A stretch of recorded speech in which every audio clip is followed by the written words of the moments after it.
After just 4 episodes, Gen V has positioned itself to be one of the more interesting new shows this season. Its characters, while being flawed, are very relatable and interesting. The plot of young superheroes competing with each other is amazing, and also the entire mystery around the secret laboratory adds a perfect note of mystery to the entire plot. Today, we will recap some of the most important story moments of the newest episode of Gen V. We will also talk about the main cast of characters and their growth through this first half of the season, and some of the themes the show has started to tackle. Beware of spoilers, and let's get right into the amazing story of Episode 4. Sam ruthlessly eliminates the security personnel stationed at the woods, orchestrating a daring escape alongside Emma. Their fugitive journey leads them to take refuge in an abandoned drive-thru, concealing themselves from pursuit. Simultaneously, Marie seeks the assistance of Rufus, a psychic student, in locating Emma, only to find herself in a disconcerting situation upon awakening in Rufus's room, where his bathrobe is inexplicably open.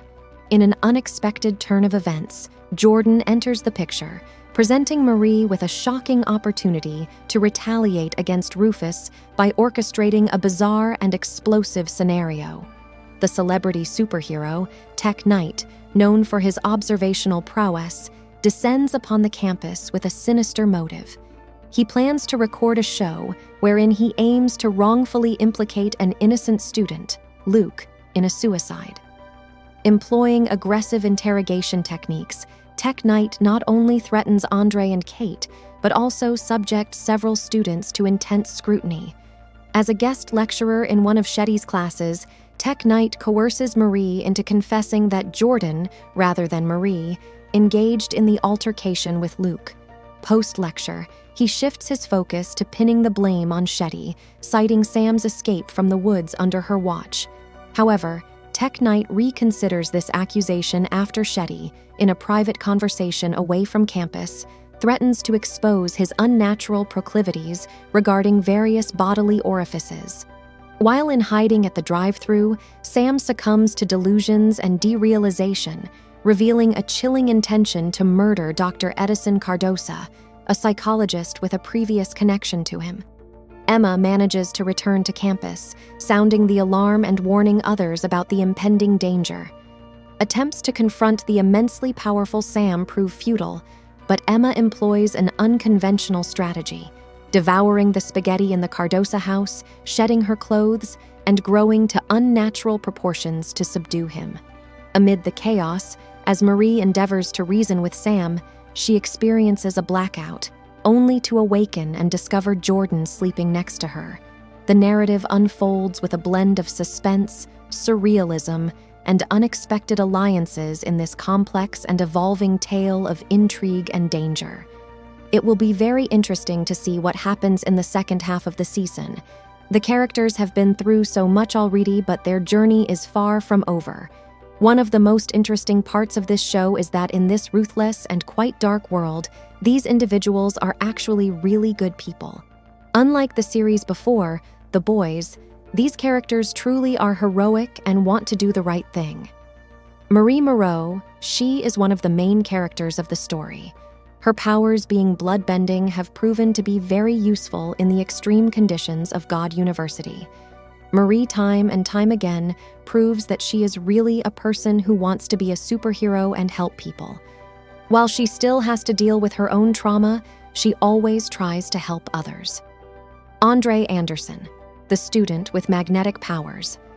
Andre has been at the center of a lot of mysteries in this first half of the season. He has proven time and time again that he wants to find justice for Luke, who died in the previous episodes. He wants to solve the crimes of the scientists who work in the top secret laboratory, and he wants to help his friends. Emma Meyer. We have learned quite a lot about Emma through these past episodes. While her superpowers seem to be cool at first glance, there is a very tragic part of them. Emma has an eating disorder, and that is the only way she can activate her powers and change sizes. This causes Emma to have a lot of mental issues as she deals with her body and habits. A very relatable character presented in a superhero show. Kate Dunlap. We learned that Kate can control minds, but now we know she can do it through skin contact. Kate also becomes a target of a very scary antagonist in this newest episode, and it's very difficult to see how she has to deal with it all. Jordan Lee, a gender shifter. There are two forms that Jordan can take. Jordan's feminine form can fire energy blasts, and Jordan's masculine form is invulnerable. Jordan and Marie have formed a connection over the past 4 episodes, and there are some very clear romantic feelings between them. Sam Riordan, the newest member of our core cast. Sam has super strength and invulnerability. He was found by Emma while he was trapped in a top-secret laboratory. While Sam wants to be good, his powers are often not in his control. Still right away, he forms a bond with Emma as the two escape danger. It will be interesting to see where their relationship goes in the future episodes. The major moment in episode 4 is the introduction of a very deranged antagonist. His name is Tech Knight, a corrupt true crime TV personality with a very dangerous power. Tech Knight has very strong telepathic powers, but they are quite complex. He uses super perception and can analyze a person by their body movements in the deepest details. Tech Knight in this episode arrives at the university investigating the suicide that happened in the premiere. He starts to blame Kate and Andre right away and targets them as the people to blame. Tech Knight very much does not care about human life, and it's all a big game for him. He just wants to put on a good show. While he gets blackmailed at the end and has to back off from our main characters, we are sure that Tech will make a return, and he will be more dangerous than ever. Gen V does not shy away from some very serious topics and themes.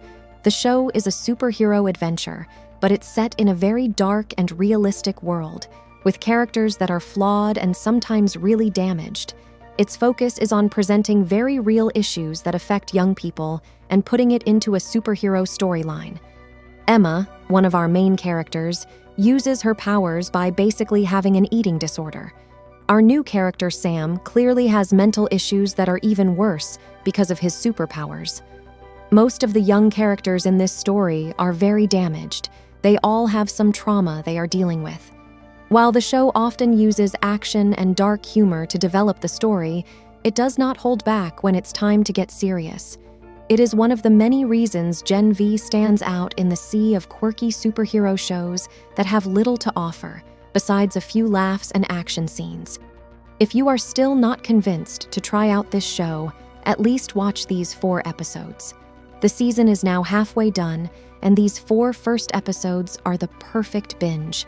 I am sure if you are willing to invest some time, this very funny and creative show will grab you. Gen V, it seems, is going to be one of the biggest winners of this TV season. I want to hear what you think. What are your thoughts on this season so far? Please leave me a comment down below, and thanks for watching.